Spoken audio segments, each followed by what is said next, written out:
Hindi ko akalaing magbabago ang buhay ko dahil lamang sa isang bakasyon sa probinsya.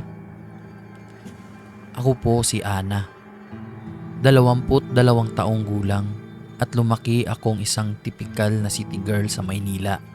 Walang takot, walang paniniwala sa mga kababalaghan. Noong Abril, nagpasyang magbakasyon ang pamilya ko sa aming baryo, sa Capiz, sa sitio Bagong Silang. Doon kasi nakatira si Lola Conching, ang matanda naming lola na kilalang albularyo.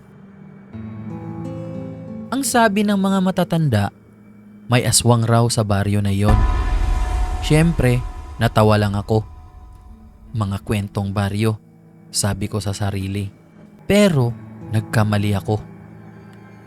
Isang gabi, kabilugan ng buwan, halos hating gabi na, ay nagising ako sa isang kakaibang ingay. Isang kakaibang boses pero parang umiiyak. Ina, ina. Narinig ko yun. Pinilit kong bumangon at sumilip sa bintana at doon ko nakita ang aninong lumilipad. Hindi tao, hindi rin hayop. Ang mga pakpak nito ay itim na parang balat ng paniki at ang mga mata naman ay sobrang pula at kumikislap sa dilim. Kinabukasan, kinausap ko si Lola. La, totoo ba ang kwentong tungkol sa aswang? Tumango si Lola. Seryoso ang muka. Matagal na yang nilalang na yan dito, Ana. Simula noon, gabi-gabi akong ginigising ng pagaspas ng pakpak at ng boses sa labas ng bintana. May mga alagang manok sa likod bahay namin na natagpo ang patay at wala ng laman ang tiyan. Isang kapitbahay naman namin ang napaulat na biglang nangayayat at nagkasakit ng walang paliwanag. Ako naman, bawat gabi ay unti-unting kinakain na ng takot. Sa tulong ni Lola, naghanda kami ng mga dahon ng bawang, asin at langis na may dasal. Binigyan niya rin ako ng itim na agimat. Proteksyon mo yan, sabi niya. Pero sa gabi ng pinakamatinding bangungot, nakaharap ko mismo ang nilalang.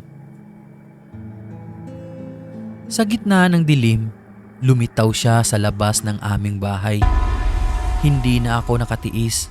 Kumuha ako ng buti ng langis at inihagis ito sa nilalang. Isang nakakabinging sigaw ang narinig ko. At dahil doon ay napaatras ko siya at muling lumipad palayo.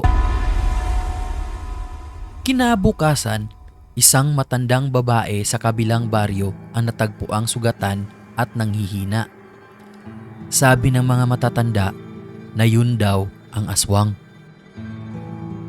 Akala ko tapos na ang bangungot ko.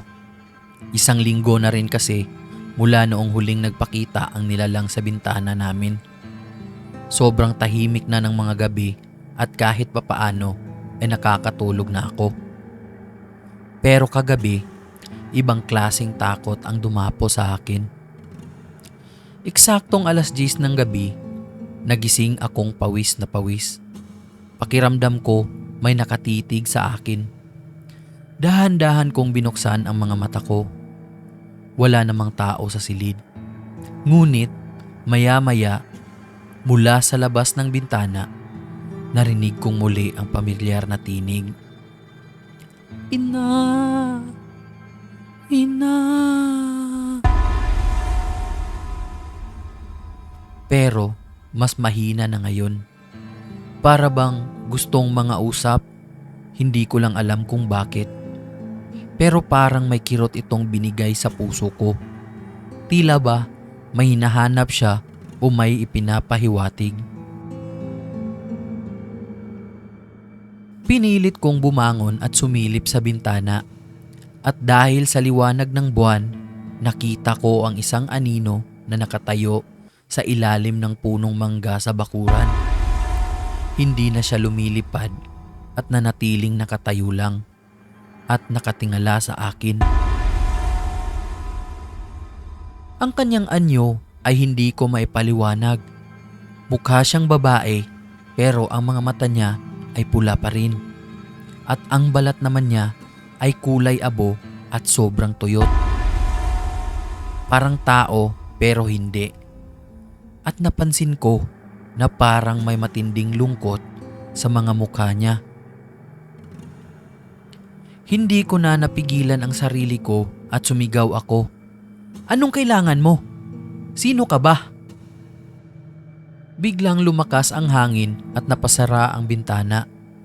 Tumakbo ako kay Lola Conching na agad namang nagising. Inilabas niya ang kanyang lumang anting-anting at nagsindi ng insinso. Sabi ko sa'yo, hindi pa siya tapos. May hinahanap siya. Bulong ni Lola habang patuloy na nagdarasal. Lumipas ang ilang oras ay suminag na ang araw at nagdesisyon kaming puntahan ang matandang babae sa kabilang baryo. Si Aling Mercedes, siya ang pinaghihinalaang aswang na nasugatan noong gabing inihagis ko ang langis. Pagdating namin sa kubo niya ay laking gulat ko dahil wala na siyang buhay. Nakahandusay na lang siya sa sahig. Pero ang nakapagtataka ay nakangiti siya na para bang nabunutan siya ng tinik.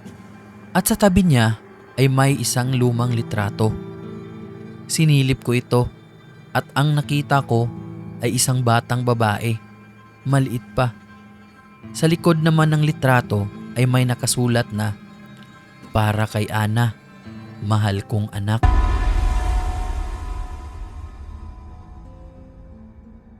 Nanlamig ang buong katawan ko. Ako? Anak niya? Kaya napaisip ako na kaya siguro ang nilalang na iyon ay nagsasalita sa gitna ng dilim ay dahil hinahanap niya lang ang nawawalan niyang anak at siguro ay ako yon. Simula noon, maraming tanong ang bumabagabag sa isip ko. Sino nga ba talaga si Aling Mercedes? At ano ba ang koneksyon niya sa pamilya namin? Sumapit ang gabi at kahit anong gawin ko ay hindi ako makatulog. Sa tuwing pumipikit ako, naririnig ko pa rin sa hangin ang mahina at halos pabulong na tinig. Ina, ina. Akala ko matatapos na ang lahat nang makita namin si Aling Mercedes na wala ng buhay. Pero mas dumami pa ang mga tanong. Bakit may litrato ako sa kubo niya? Bakit may sulat na nagsasabing anak niya ako? Hindi ko na alam kung alin ang totoo. Kaya kinausap ko si Lola Conching. Lola, sino ba talaga si Aling Mercedes? Tanong ko kay Lola. Napabuntong hininga muna si Lola bago siya sumagot. Matagal nang lihim yan ng pamilya natin, Ana, sabi ni Lola. Noong isinilang ka ng nanay mo, may babaeng nagtatangkang kumuha sa'yo. At si Mercedes iyon. Noon pa man ay kinakatakutan na siya sa baryo kasi aswang daw talaga siya. Pero ang sabi ng nanay mo na dating kaibigan ni Mercedes ay nabaliw raw si Mercedes nang mamatay ang tunay niyang anak. Kaya hinahanap ka niya dahil kahawig mo raw ang nawawalan niyang sanggol. Hindi ako makapaniwala. Parang tumigil sa pag-ikot ang mundo ko. Hindi mo siya ina, Ana, dagdag ni Lola. Pero sa isip niya, ikaw na ang natitirang alaala ng kanyang anak. Hindi ko alam kung awa ba o takot ang nararamdaman ko. Pero isang bagay lang ang sigurado ako at ito ay hindi pa tapos ang lahat. Gabi-gabi, mas lumalakas ang boses na naririnig ko. Hindi na lang siya isang boses sa dilim. Ramdam ko ang presensya niya sa mismong silid ko. Minsan, parang may malamig na kamay na humahaplos sa buhok ko habang natutulog ako. At minsan naman ay may aninong dumaraan sa salamin. Hindi na tayo ligtas dito. Sabi ni Lola. Kailangan natin siyang tulungan o kaya ay tuldukan ito bago tayo maubos ng takot. Kaya nagdesisyon kami ni Lola. Pupuntahan namin ang libingan sa likod ng lumang simbahan kung saan daw nakalibing ang tunay na anak ni Mercedes. Nang gabing yun, pumunta kami ni Lola sa libingan. Bit-bit ang mga dasal, mga anting-anting at ang mga kandila nung hinarap namin ang dilim. Habang nagdarasal si Lola ay biglang bumaba ang malamig na hamog. Mula sa likuran ay may lumitaw na anyo, si Aling Mercedes. Hindi na siya parang aswang, mukha na siyang isang ina na uhaw sa kapatawaran. Anak ko. Ang sabi niya habang nakatingin sa akin ang kanyang luhaang mga mata. Hindi ko na napigilan ang sarili ko. Lumapit ako, hawak-hawak yung litrato.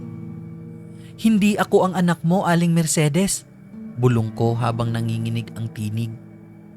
Nasa piling na ng Diyos ang anak mo. Patawarin mo kami at patawarin mo na rin ang sarili mo. Biglang lumiwanag ang paligid. Parang may mainit na hangin na umiikot sa amin. Si Aling Mercedes ay unti-unting nang naglalaho. Isang magandang ngiti ang huling nakita ko sa kanyang mukha bago siya tuluyang naglaho sa hamog. Sobrang tahimik ng gabing iyon.